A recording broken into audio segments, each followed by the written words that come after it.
yang hormati Pak Lili, Ketua DPRD Kabupaten Pamekasan, Prof. Zainal, Sahrul, Menteri Keuangan, yang kami hormati Ketua BWI, Mas Anam beserta jajarannya, rekan-rekan, ada Ketua Karang Taruna, tapi saya tidak yakin potongannya Ketua Karang Taruna itu, Pak Aridi,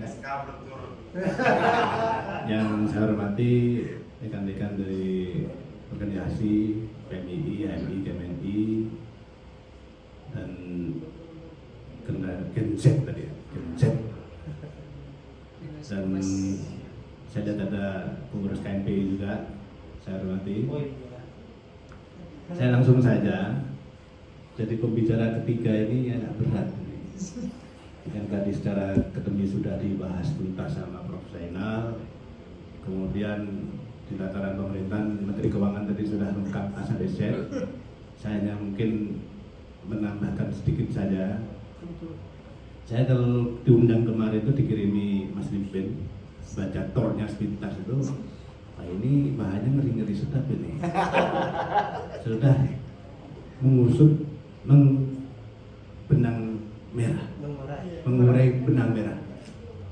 Tapi untungnya penyebutan benang merah itu dilaksanakan pasca pilek. Coba ketika pilek bahaya, benang merah, benang hijau, benang biru.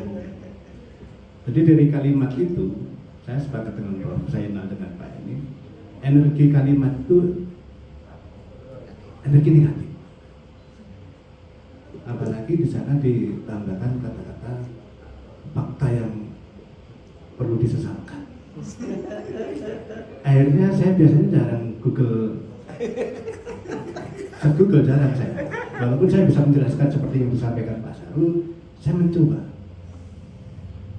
melihat defisit APBN tahun 2024. Saya lihat sekitar 522 triliun. Turun lagi defisit 2023 sekitar 340 triliun. Kemudian turun lagi saya, mulai Banyuwangi. Banyuwangi kan luar biasa, kabupaten yang punya nama hari ini. Ternyata defisit juga di sana. Apa itu saya cari-cari lagi. Ayo coba kalau tidak percaya buka. Kalau penasaran buka. Penasaran lagi saya, Pasuruan, wali kotanya Gus Ipul mantan wakil gubernur. Saya cek, ternyata kota Pasuruan defisit juga. Malang saya cek, defisit juga ternyata. Artinya dari 38 kabupaten kota di Jawa Timur, hampir 85%-90% dikatakan defisit. Nah, saya buat analogi. Kalau yang defisit itu hanya Pamekasan dari 38 kabupaten kota, maka ini tidak lumrah, tidak biasa. Tetapi karena kita 80-90% defisit, artinya defisit ini bukan sesuatu yang ditakutkan. Yang perlu kita pahami bersama, defisit anggaran itu bukan defisit rumah tangga. Kalau defisit rumah tangga bahaya. Yang lainnya buka puasa. Kalau defisit rumah tangga, kita tidak buka puasa. Tidak punya simpah. Tidak punya simpah. Yang terpenting, saya meminjam bahasanya Mas Anam. Tadi saya diskusi di sana. Ada bahasa kebenaran absolut. Yang bahaya itu kalau defisitnya defisit absolut. Tadi Pak Sahrul menyampaikan, defisit tidak menjadi masalah selama defisit itu bisa ditutupi. Yang jadi masalah jika defisit itu tidak bisa ditutupi. Ada beberapa kabupaten di Indonesia yang defisitnya tidak bisa ditutupi. Tidak bisa ditutupi, bukan di Madura, jauh. Jadi kalau kemudian tadi tergantung sudut pandangnya di mana. Saya yakin hampir sebagian teman-teman di sini punya kamera. Apalagi teman-teman wartawan pasti punya kamera. Sehingga memandang defisit ini sama saja ketika orang moto. Dari sisi mana dia motonya? Jadi defisit itu mau difoto dari berbagai macam sudut, dia akan menyampaikan masing-masing punya pendapat. Tetapi sebenarnya kita tadi saya sampaikan berkaca, kalau hampir semua kabupaten melakukan hal sama, berarti ini rumah. Tadi Pak Sarul juga nyampaikan, salah satu cara menutup defisit itu belanja lebih besar daripada pendapatan. Nah tadi Pak Sarul menerangkan silpa-silpa itu, saya yakin ada sebagian teman-teman yang paham silpa itu apa, tetapi saya yakin teman-teman sebagian juga silpa ini barang apa. Silpa ini adalah sisa anggaran tahun sebelumnya, kasarnya begitu. Jadi tahun sebelumnya, misal 2024, APBD 2023 kemarin itu ada lebihnya. Lebih ini dinamakan silpa. Dan kenapa kok bisa lebih? Lebihnya karena bisa jadi ada kegiatan-kegiatan yang dilelang, misalnya dilelang 2 miliar, pemenangnya hanya 1,5 miliar. Artinya ya ada kelebihan 500 juta. 500 juta ini disebut silpa. Kemudian kedua, bisa jadi karena situasi kondisi ada kegiatan yang tidak dilaksanakan. Karena apa? Salah satu tantangan kami di Badan Perencanaan ini, di Bapeda ini, salah satu tantangannya apa? Perencanaan kita ini perencanaan 1 tahun sebelumnya. Jadi untuk kegiatan 2025, di November kemarin kita sudah berproses sampai hari ini. Sampai nanti ditetapkan teman-teman DPRD di sekitar bulan November untuk rencana tahun 2025. Yang jadi masalah buat kami hari ini, mohon maaf, dinamika masyarakat luar biasa. Masyarakat kita bisa jadi apa yang kita sudah rencanakan di tahun ini, ketika mau dieksekusi tidak sesuai lagi dengan kebutuhan masyarakat. Karena kecepatan masyarakat hari ini di masyarakat luar biasa dinamikanya. Dan contohnya hari ini misalnya, mohon maaf Pak Ketua, di Bapeda tahun ini saya berencana membuat kegiatan FGD, forum grup diskusi, yang temanya apa? Tema prioritas Kabupaten Pamekasan. Siapa pesertanya? Saya rencanakan, saya sudah pernah ngobrol sama Mas Anam nih. Pesertanya media, akademisi, teman-teman aktivis. Saya mau ngajak diskusi. Saya kepengen tahu sudut pandang teman-teman membahas tentang sesuatu.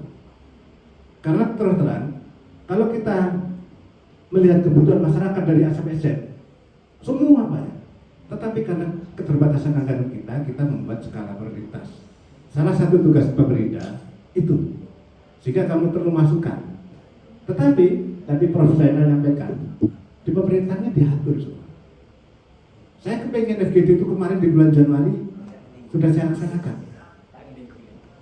Tetapi kita diatur oleh regulasi, DPR kita belum selesai. Beda sama teman-teman PWI. Teman-teman PWI hari ini langsung dieksekusi sekarang. Sehingga hari ini saya kalah 1-0 sama PWI. PWI sudah mengadakan FGD sudah 3 kali. Saya masih akan, karena masih menunggu perubahan Perpu Pak Ketua. Sehingga kalah cepat. Sehingga kalau kemudian pemerintah itu dalam tanda petik gerakannya lambat, faktanya di lapangan seperti itu. Karena kita diikat oleh aturan, termasuk masalah APBD ini. APBD ini jangan pernah kita bayangkan kalau Pamekasan kemudian didok anggarannya 2,1 triliun, duitnya sudah ada. Belum ada duitnya. Jadi APBD itu asumsi-asumsi bahwa pendapatan kita PAD-nya berapa, kemudian dana transfernya berapa, dan dana kasus berapa, itu masih asumsi semua. Duitnya belum ada. Jadi jangan pernah bayangkan 2,1 triliun itu sudah ada duitnya. Belum ada duitnya. Apalagi sekarang pemerintah pusat pinter, duitnya ditransfer sesuai dengan progres kegiatan. Pak Sarul tadi nyampaikan, jadi kalau kemudian APBD ini surplus, jadi bahan pertanyaan. Artinya ada potensi duit yang tidak digunakan untuk menggerakkan perekonomian masyarakat. Karena terus terang saja, tadi saya juga sempat diskusi dengan Pak Sarul, APBD kita ini hampir 2,1 triliun di 2004. Dan APBD ini menjadi salah satu pendorong utama menggerakkan perekonomian di kabupaten. Karena sektor lainnya kita masih lemah, PAD kita masih kecil, investasi masih lemah. Karena kalau saya bayangkan, saya masuk Pamekasan 97 hampir 30 tahun di sini, ekonomi kita agak stagnan, perkembangannya agak stagnan walaupun ada. Kenapa? Karena perputaran duit kita itu saja. PAD kita kecil, sumber daya kita tidak punya, beda sama Bojonegoro. Sementara ada investasi juga tidak ada. Sehingga tantangan ke depan, syukur-syukur kalau bisa teman-teman nanti bisa sinergi. Apa sebenarnya masalah mendasar kita investasi? Itu salah satu jawaban. Karena kalau kita mau bicara pariwisata misalnya, pariwisata kita ini yang sekarang ramai pariwisata religi. Tetapi biasanya orang datang ke wisata religi itu orang susah. Tanahnya tidak laku, tanahnya tidak lunas, itu datang ke wisata religi. Artinya tidak bawa duit banyak yang dibelanjakan di sekitar. Atau sedang susah. Jadi itu, sekali lagi saya terima kasih kepada teman-teman PWI sudah menginisiasi ini. Jadi mudah-mudahan pertemuan hari ini bisa memberikan sumbangsih kepada pemerintah Kabupaten Pamekasan. Karena walaupun diktornya itu energi kalimatnya ngeri, tapi saya lihat esensi dalam hatinya ini hal yang positif. Itu mungkin bisa kami sampaikan. Assalamualaikum warahmatullahi wabarakatuh. Waalaikumsalam. Sedikit Pak Sigit. Ya, berpengaruh tidak sejauh ini dari Badan Perencanaan dan Pembangunan Daerah divisi tersebut? Ini karena bukan yang pertama, apalagi lumrah sudah sering terjadi. Jadi karena saya sampaikan bahwa defisit ini hal yang wajar dalam penyusunan anggaran, jadi tidak berpengaruh dalam tanda petik berpengaruh negatif.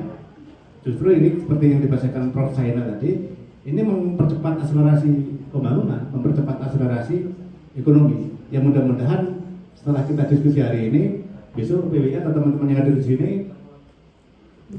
muncul di media, defisit adalah hal yang lumrah. Ya, selanjutnya di sini tentu dari legislatif